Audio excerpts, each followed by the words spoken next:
बिस्मिल्लाहिर्रहमानिर्रहीम। अस्सलाम वालेकुम। आज जो हमारा केमिस्ट्री क्लास 9 न्यू बुक का जो टॉपिक है हमारा descriptive questions and investigative questions. तो सबसे पहले हम लोग देखते हैं डिस्क्रिप्टिव क्वेश्चंस का। सबसे पहला क्वेश्चन जो है वो ये है, which conditions must be fulfilled before writing a chemical equation for a reaction. कौन सी कंडीशन फुलफिल करनी चाहिए केमिकल इक्वेशन को राइट करने के लिए।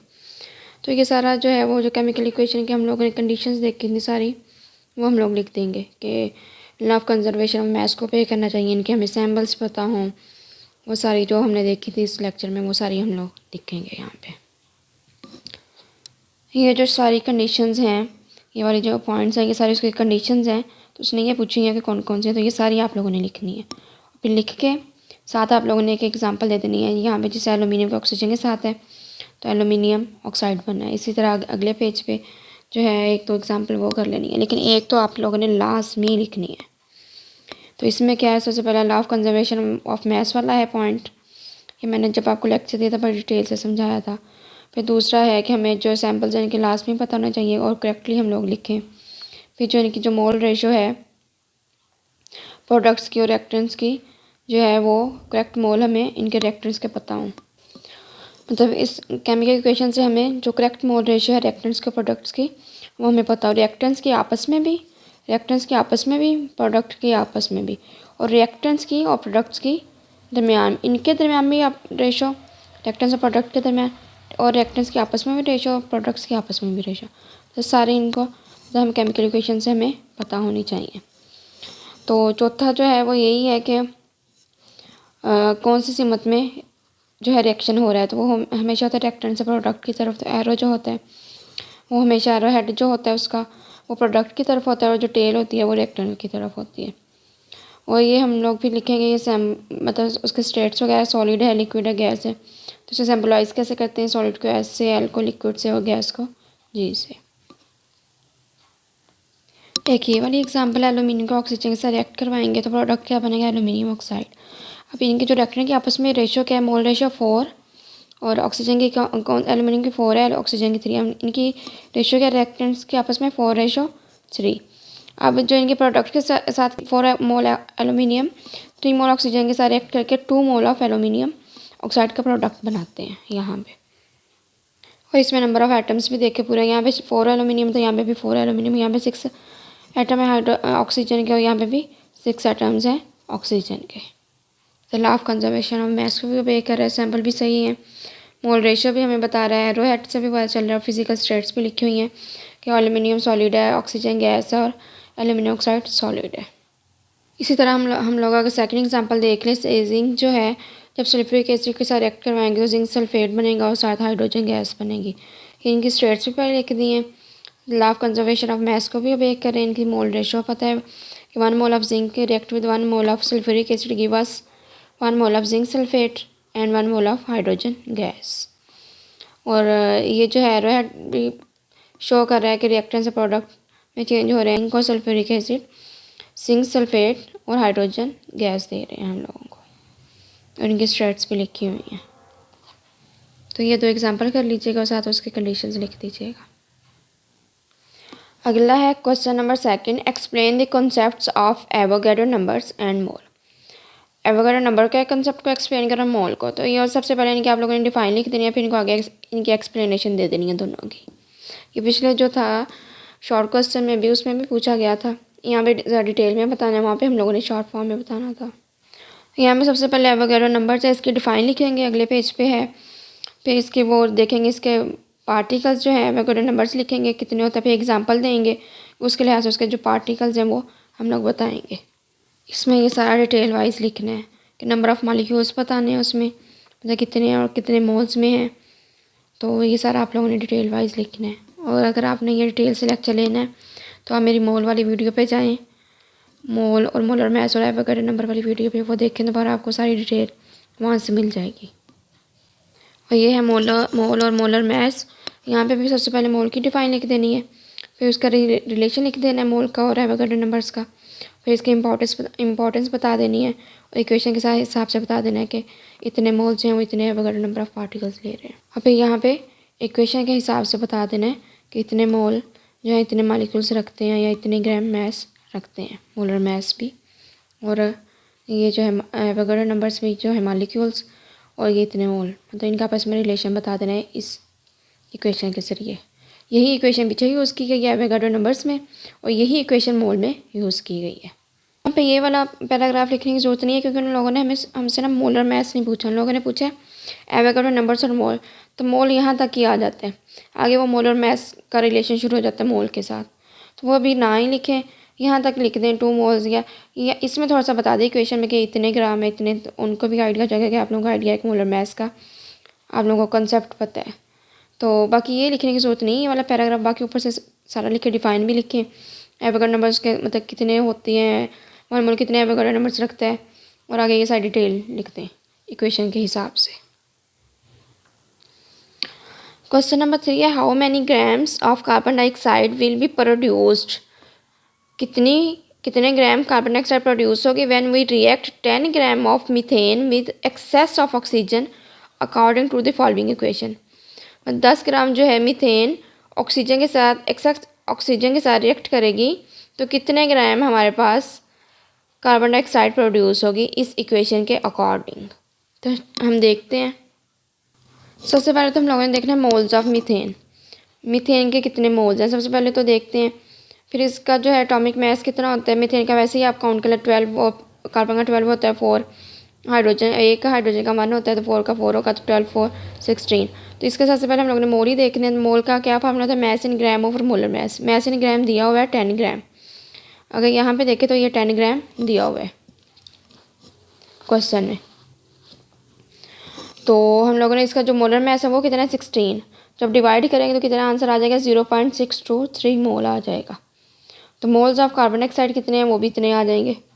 अब यहाँ पे देखें, जो अब इन लोगों ने सिर्फ हमसे पूछा मीथेन का कार्बन डाइऑक्साइड का रिलेशन, मतलब इतने ग्राम मीथेन है और इतने बताएंगे कार्बन डाइऑक्साइड कितने ग्राम प्रोड्यूस होगी। तो वो ऑक्सीजन को एक्सेस में कहती है, इसको तो हम लोगों ने टच ही नहीं करना। तो अब ये देखेंगे जो 1 मोल मीथेन है वो 1 मोल ही कार्बन डाइऑक्साइड प्रोड्यूस कर रही है। अगर 2 मोल होगा तो 2 मोल प्रोड्यूस करेगी कार्बन डाइऑक्साइड, अगर 3 मोल होगा तो 3 मोल प्रोड्यूस करेगी। मतलब जितने कार्बन डाइऑक्साइड के मोल होंगे उतने ही मीथेन के मोल होंगे, और जितने ही मीथेन के मोल होंगे उतने ही कार्बन डाइऑक्साइड के मोल प्रोड्यूस होंगे। तो यहाँ पे यही बात है। तो जो मोल्स ऑफ कार्बन डाइऑक्साइड है वो भी उतने प्रोड्यूस होंगे, सेम एज अगर मीथेन के 0.623 मोल है तो कार्बन डाइऑक्साइड के 0.623 मोल प्रोड्यूस होंगे। तो हम लोगों ने इसका मैस देखना है फिर मोल कार्बन डाइऑक्साइड का। तो दोनों के मोल्स पता चल गए, इसका कार्बन डाइऑक्साइड के भी मोल पता चल गए, तो इसका मोलर मैस कितना होता है कार्बन डाइऑक्साइड का, एक का 12 होता है, और कार्बन एक का 12 ही होता है, ऑक्सीजन का एक का 16 होता है। तो यहाँ पे 2 ऑक्सीजन है, तो जब इनको सम करेंगे तो 44 हो जाएगा। तो इसके जो मोल हैं उसके मोल से मोलर मैस से मल्टीप्लाई, मोल्स को मोलर मैस से मल्टीप्लाई कर देंगे, तो हमारे पास फाइनल आंसर क्या आएगा, mass in gram of carbon dioxide 27.4 gram. मतलब 10 ग्राम जो है मीथेन हमें 10 ग्राम मीथेन हमें कितना देगी 27.4 ग्राम कार्बन डाइऑक्साइड। तो यहाँ पे 10 ग्राम जो है मीथेन वो कितने ग्राम प्रोड्यूस करेगी कार्बन डाइऑक्साइड 27.4 ग्राम प्रोड्यूस करेगी कार्बन डाइऑक्साइड। तो सेकंड क्वेश्चन क्या है, how many moles of coal are needed to produce 10 moles of carbon monoxide according to the following equation. मतलब कोल जो है उसके कितने मोल्स की ज़रूरत है हमें 10 moles of carbon dioxide produce करने के लिए इस इक्वेशन के मुताबिक। तो ये वैसे कॉमन सेंस का क्वेश्चन है कि यहाँ पे जो है ये कोल है, कोल का फॉर्मूला यहाँ पे 3 जो है मोल कार्बन के लिए हुए या कोल के लिए हुए, तो वो कितना प्रोड्यूस करिए कार्बन मोनोऑक्साइड 3 मोल ही प्रोड्यूस करिए कार्बन मोनोऑक्साइड के। तो वो सेम ही है, सेम रेशियो है। अगर यहाँ पे 1 मोल होगा तो 1 मोल ही प्रोड्यूस करेगी, 2 है 2। अब उन्होंने पूछा 10 moles of carbon monoxide produce हो रहे हैं, तो कितने मोल हमें चाहिए इस इक्वेशन से, इक्वेशन के मुताबिक कार्बन के या कोल के। तो वो यहाँ पे अगर 10 प्रोड्यूस कर रहा है कार्बन मोनोऑक्साइड के, तो यहाँ पे भी 10 ही आ जाएगा। 10 मोल ऑफ कार्बन या 10 mole of coal produce 10 mole of carbon monoxide. 3 यहाँ पे देखें 3 मोल ऑफ कार्बन या 3 मोल ऑफ कोल जो है वो कितने प्रोड्यूस करे 3 मोल ऑफ कार्बन मोनोऑक्साइड। तो 10 मोल कितने करेगी 10 मोल ऑफ जो कोल है वो 10 मोल ऑफ कार्बन मोनोऑक्साइड। तो 3 moles of coal produce 3 moles of carbon monoxide. तो 3 मोल हैं कार्बन के और 3 मोल ही कार्बन मोनोऑक्साइड के, तो इनकी जो 1:1 है, तो 10 मोल जो है कोल के वो कितने या कार्बन के कितने प्रोड्यूस करेंगे 10 मोल ऑफ कार्बन मोनोऑक्साइड के। तो so that 10 moles of carbon या coal are required to produce 10 moles of carbon monoxide in this reaction, जो हमें रिएक्शन दिया गया है। क्वेश्चन 4 जो है वो ये, how much sulphur dioxide is needed in grams to produce 10 moles of sulphur. अब उन लोगों ने ये नहीं पूछा मोल्स, उन लोगों ने पूछा है कि ग्राम में सल्फर डाइऑक्साइड जो है कितनी हमें ज़रूरत होगी 10 मोल्स ऑफ सल्फर प्रोड्यूस करने के लिए। तो अब ये देखें यहाँ पे जो 1 मोल ऑफ सल्फर डाइऑक्साइड कितने प्रोड्यूस करा है सल्फर, 3 मोल ऑफ सल्फर, मतलब 1 जो है 3 मोल प्रोड्यूस कर रहा है। अब हमें जो है 10 मोल सल्फर जो है वो कह रहे हैं कि प्रोड्यूस हो रहे हैं। तो हमें भी यहाँ ज़ाहिर सी बात है यहाँ पे भी मोल्स इंक्रीज़ हुआ था, इसके भी मोल्स इंक्रीज़ होंगे, तो हम फाइंड आउट करते हैं। यहाँ पे देखें जो 1 मोल ऑफ सल्फर डाइऑक्साइड है 3 मोल ऑफ सल्फर प्रोड्यूस कर रहा है। तो जो हमें अब इसके सल्फर डाइऑक्साइड के मोल चाहिए तो कितने प्रोड्यूस करने के लिए कि वो 10 मोल हमें कितने हैं रिक्वायर कि हमें 10 मोल और सल्फ़र प्रोड्यूस करें। तो जो 10 मोल्स ऑफ सल्फ़र है उसे 3 से डिवाइड कर देंगे तो हमारे पास कितना आएगा, सल्फ़र डाइऑक्साइड के मोल आ जाएंगे। तो कितने 3.33, ठीक है। मतलब इस 3.33 जो मोल है सल्फ़र डाइऑक्साइड का वो कितना प्रोड्यूस करेंगे सल्फ़र जो है सल्फ़र 10 मोल्स, तो वो 3.33 प्रोड्यूस करेंगे 10 मोल्स ऑफ सल्फ़र। अब हमारे पास क्या आ गया, मोल्स आ गए हैं। और मोलर मास जो है सल्फ़र डाइऑक्साइड का कितना होता है, सल्फ़र का 32 होता है और जो ऑक्सीजन का तो 1 का 16 होता है, 2 का 32, तो वो प्लस करेंगे 64। तो वही फार्मूला सेम पिछला फार्मूला है कार्बन डाइऑक्साइड वाला जो हम लोगों ने क्वेश्चन 3 में यूज़ किया था, mass in gram is equal to moles multiply by molar mass. तो मोल्स कितना 3.33 और मोलर मास कितना 64। जब इनको मल्टीप्लाई करेंगे तो कितना आंसर आ जाएगा 213.12 ग्राम मास ऑफ सल्फ़र डाइऑक्साइड। तो 213.12 ग्राम जो है सल्फ़र डाइऑक्साइड वो 10 मोल्स ऑफ सल्फ़र प्रोड्यूस करेगा। आगे है question number 6, how much ammonia is needed in grams to produce 1 kilogram of urea fertiliser. मतलब उन लोगों ने पूछा है कि कितने ग्राम अमोनिया नीड करेंगे 1 किलोग्राम यूरिया फर्टिलाइज़र प्रोड्यूस करने के लिए। कितने ग्राम यूरिया हमें चाहिए 1 किलोग्राम यूरिया फर्टिलाइज़र प्रोड्यूस करने के लिए। तो आपको पता है कि 1 किलोग्राम जो है कितने ग्राम के बराबर होता है, 1000 ग्राम के बराबर होता है। अमोनिया का भी आप लोगों को पता होगा कि ये मोलर मास 17 है, नाइट्रोजन का 14 होता है और 3 हाइड्रोजन है 317। तो यूरिया का भी 60 होता है, ये हम फाइंड आउट करते हैं। तो ये देखिए 2 मोल जो हैं अमोनिया के कितने बना रहे हैं 1 मोल ऑफ यूरिया, ठीक है। तो अब हम लोगों ने देख रहे हैं कि कितना जो है इसके मोल रिक्वायर हैं यूरिया बनाने के लिए। तो जो यूरिया का है हम लोग वो फाइंड आउट करते हैं पहले मोल्स, तो फिर हमें उसका अमोनिया का भी पता चल जाएंगे क्योंकि यूरिया का जो है हमें मैस दिया हुआ है। तो इसमें हम अब पहले यूरिया का फाइंड करेंगे। इसमें जो है यूरिया वाले में यहाँ पे इसका यूरिया प्रोडक्ट का दिया हुआ है, तो हम इसके मोल्स फाइंड आउट करके फिर हम अमोनिया का फाइंड कर लेंगे। जो मोलर मैस ऑफ अमोनिया है वो कितना है, नाइट्रोजन का 14 होता है, 3 हाइड्रोजन है तो 3 होगा, 14 + 3 17 ग्राम पर मोल।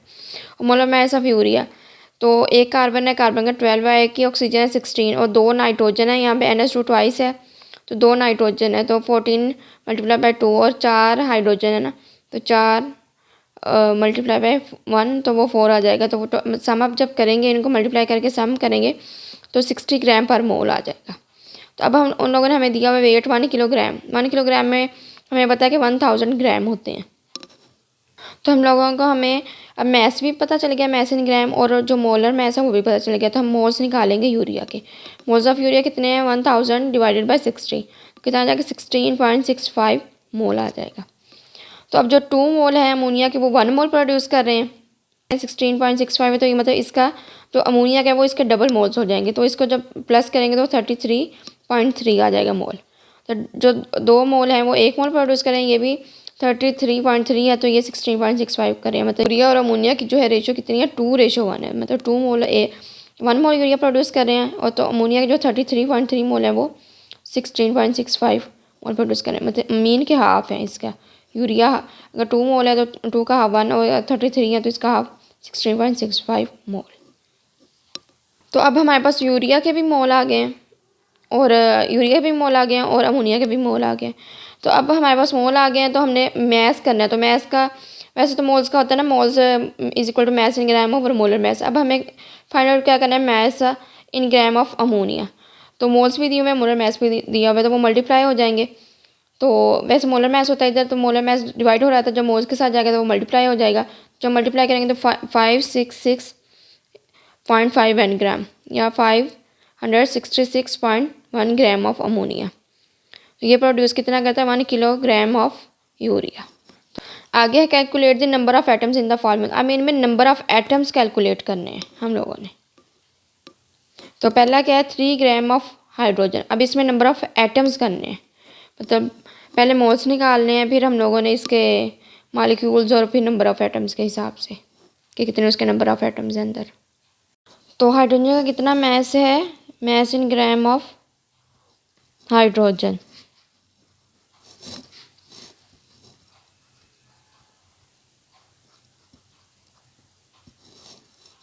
ये है 3 ग्राम। और इसका जो मोलर मैस है अब आपको पता है, एक हाइड्रोजन का 1 होता है, तो 2 का कितना हो जाएगा, 2 एक का होता है 1.008, 2 का हो जाएगा 1.016। तो हम लोगों ने इसके मोल्स फाइंड आउट करने हैं। तो मोल्स का क्या फार्मूला होता है, अब मैं सिंपल लिखूँगी, मैस इन ग्राम कितने हैं, 3 ग्राम मोल्स होते हैं।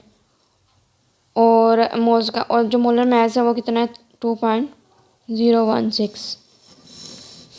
तो अब इनको जब डिवाइड करेंगे तो कितना आंसर आ जाएगा, 1.488।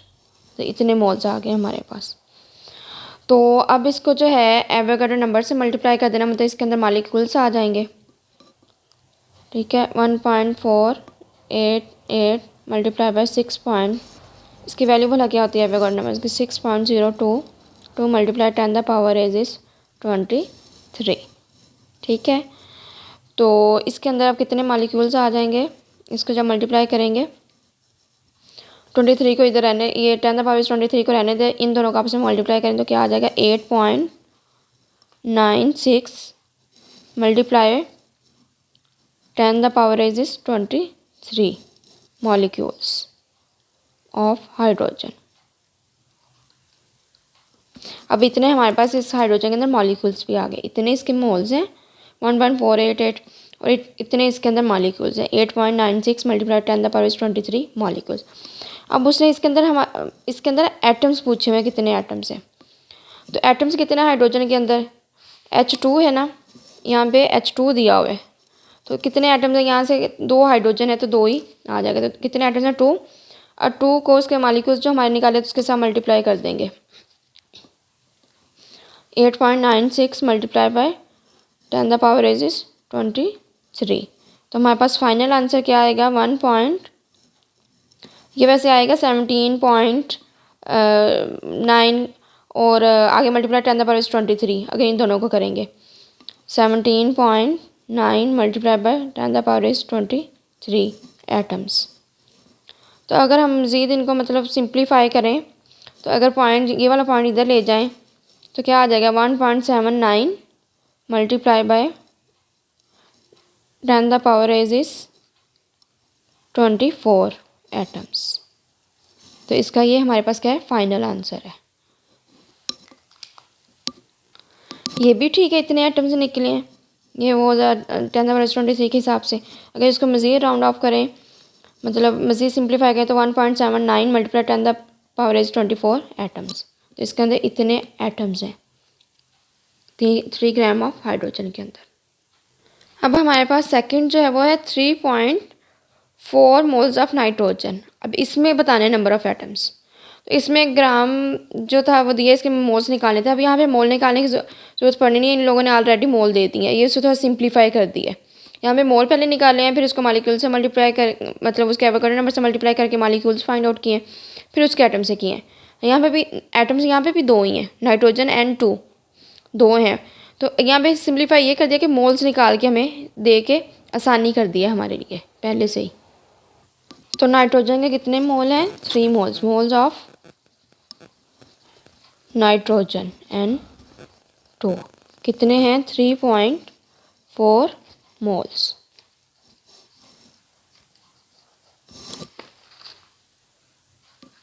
ये पॉइंट है। तो आप 3.4 को जो है वो एवोगाड्रो नंबर से मल्टीप्लाई कर देंगे। 6.02 टू मल्टीप्लाई 10⁻23। तो जो हमारे पास इसका आंसर आएगा वो ये आएगा।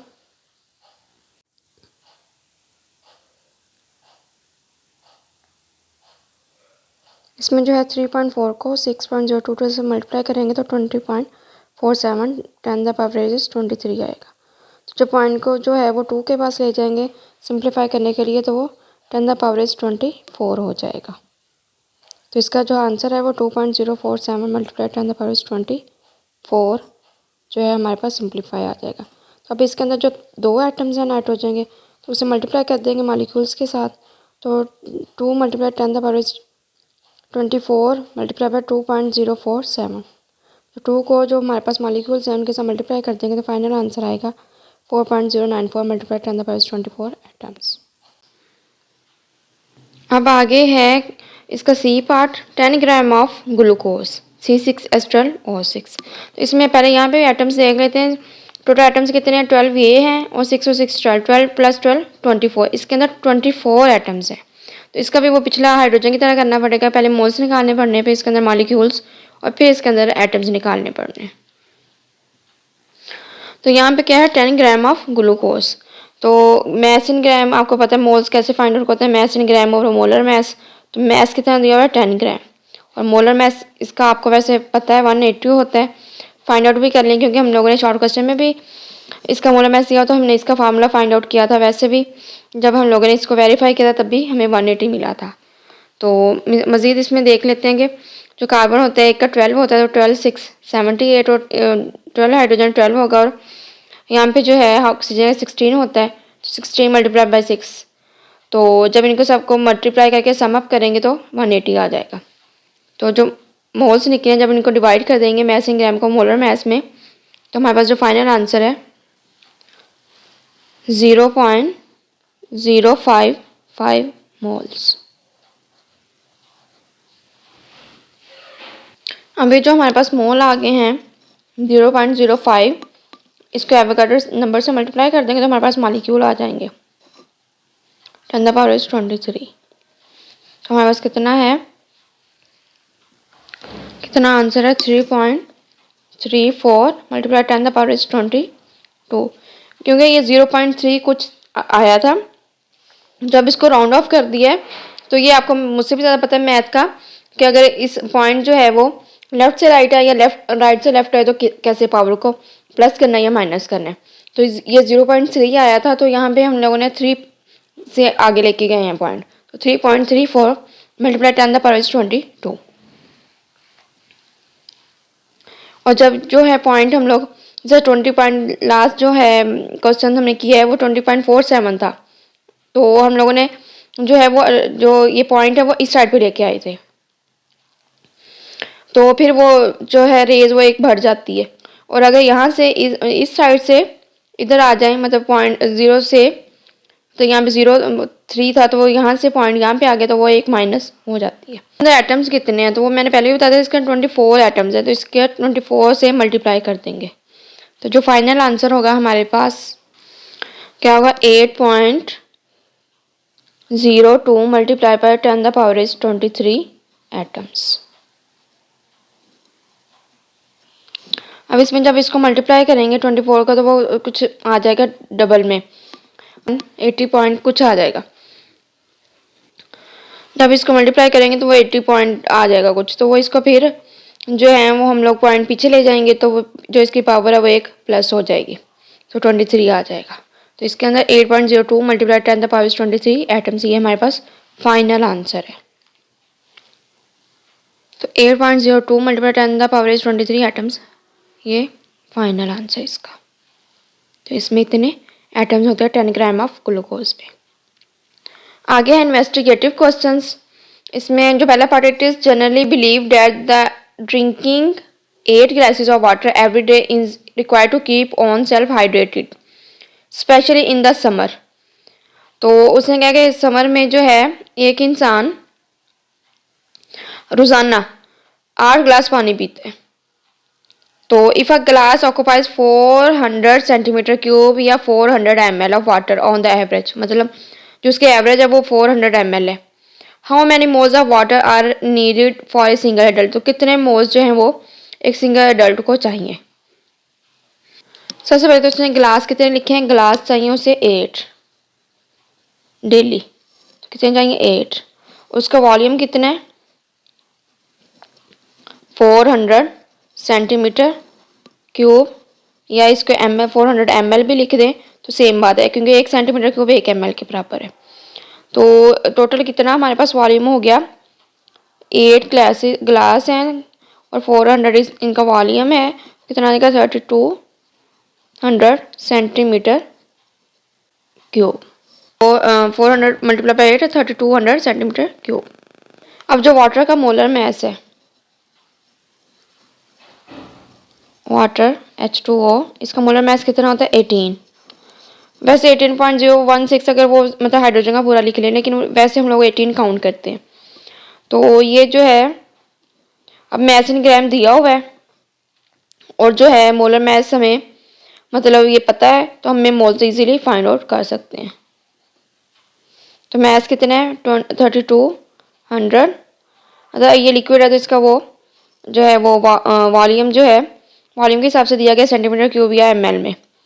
तो इसका जो मोलर मैस है वो 18 है, तो कितना आंसर आ जाएगा 177 मोल्स ऑफ वाटर। तो एक जो इंसान है वो 8 ग्लास जो है पीता है 400 सेंटीमीटर क्यूब में, तो उसके अंदर कितने मोल्स होंगे 177 मोल्स होंगे। तो ये हमारे पास क्या है फाइनल आंसर है 177 मोल्स।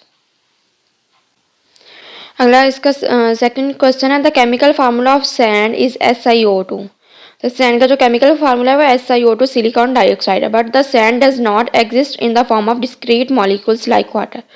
जो सैंड है वो क्या है डिस्क्रीट मॉलिक्यूल्स जो है वाटर जो H2 है इसकी तरह एग्जिस्ट नहीं करती।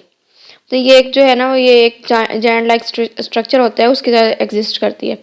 How has its formula been determined keeping in view structure, तो ये वो इम्पेरिकल फार्मूला आ जाएगा, उसके हिसाब से हम लोग फाइंड आउट करते हैं इसका जो सिंपल रेशो होती है उस हिसाब से इसका जो है केमिकल फार्मूला हम लोग फाइंड आउट करते हैं। तो इसका आंसर ये है कि this bonding pattern repeats through out of solid, मतलब ये जो बॉन्डिंग पैटर्न है सॉलिड्स का ये हम लोग जो थ्रू आउट चलते हैं, जिससे हम लोगों ने लास्ट जो चैप्टर था उसके एक्सरसाइज में भी देखा था, जो एक सिलिकॉन है 4 ऑक्सीजन एटम्स के साथ बाउंड है, वो मैंने आपको तब स्ट्रक्चर भी दिखाया था इसका और ड्रा करके भी बताया था। Forming a network of interconnected SiO units, मतलब जो ऑक्सीजन के साथ कनेक्टेड है 2 silicon. In a simple sense the ratio of silicon to oxygen is compound is 1:2। Oxygen in the compound is 1:2 which gives the empirical formula of SiO2, मतलब जो एक silicon है वो 2 ऑक्सीजन के साथ कनेक्टेड है। तो इस वजह से thus the formula of silicon dioxide reflects the fact that each silicon atom is connected to the 2 oxygen atoms. एक सिलिकॉन 2 ऑक्सीजन एटम के साथ connected and the oxygen atoms bridge between silicon atom, जो oxygen atom है वो bridge होता है silicon atoms के दरमियान फॉर्मिंग एक्सटेंडेड नेटवर्क, जो कि एक एक्सटेंडेड नेटवर्क बनाता है।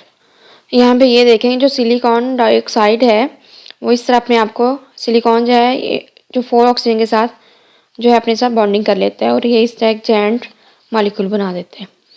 अब यहाँ पे जो है इसके जो अगर सिंपलेस्ट रेशो दें तो SiO2, मतलब एक सिलिकॉन जो 2 ऑक्सीजन के साथ साउंड कर रहा है, ठीक है, सिंपलेस्ट रेशो लें। तो जो ये ऑक्सीजन है ये 2 सिलिकॉन के दरमियान ब्रिज का काम कर रहा है, मतलब दोनों को सिलिकॉन को ऑक्सीजन कनेक्ट करवा रहे हैं। तो वहाँ पे ये बात कर रहे हैं ताकि एक्सटेंडेड नेटवर्क हो। तो यहाँ पे जो है इस सिलिकॉन के हिस्से में कितने ऑक्सीजन आ रहे हैं, हाफ इस सिलिकॉन के पास चला गया, हाफ इसके पास, ठीक है। इसी तरह ये जो ऑक्सीजन है ये हाफ अगले सिलिकॉन के पास चला गया, यहाँ पे हाफ इसके पास, इससे ये भी हाफ अगले सिलिकॉन के पास चला गया, हाफ इस सिलिकॉन के पास। तो ये जो हाफ ऑफ ये एक हो गया और यहाँ से ये हाफ ये देखें ये भी 2 के हिस्से में आ रहा है, हाफ इससे ऑक्सीजन सिलिकॉन के पास चला गया, हाफ ऑक्सीजन हाफ इसके पास, मतलब ये बॉन्डिंग जो है तो हाफ ऑफ आ रहा है। तो ये मतलब 2 मतलब सिंपलेस्ट रेशो है तो एक सिलिकॉन 2 ऑक्सीजन के साथ कनेक्टेड है, ठीक है। तो ये जो ऑक्सीजन है ये बॉन्डिंग के लिहाज से ये शेयर हो रहा है 2 सिलिकॉन एटम्स के दरमियान। इस वजह से जो इसका सिंपलेस्ट एम्पिरिकल फार्मूला है वो SiO2 है। और ये जो ये ऑक्सीजन है 2 सिलिकॉन को बनाने में एक ब्रिज का काम करता है। यहाँ पे ये ऑक्सीजन है, ये देखें ये सारे ब्रिज का काम कर रहे हैं ऑक्सीजन एटम्स दो सिलिकॉन को मिलाने के लिए, ताकि एक्सटेंडिंग नेटवर्क बने। तो यहाँ पे जो है वो टेट्राहेड्रल कोऑर्डिनेशन है, मतलब 4 ऑक्सीजन होते हैं सिलिकॉन एटम को सराउंड करने के लिए, और कोवलेंट बॉन्ड के जरिए ये सारे सराउंड करते हैं। यहाँ तक था हमारा लेक्चर।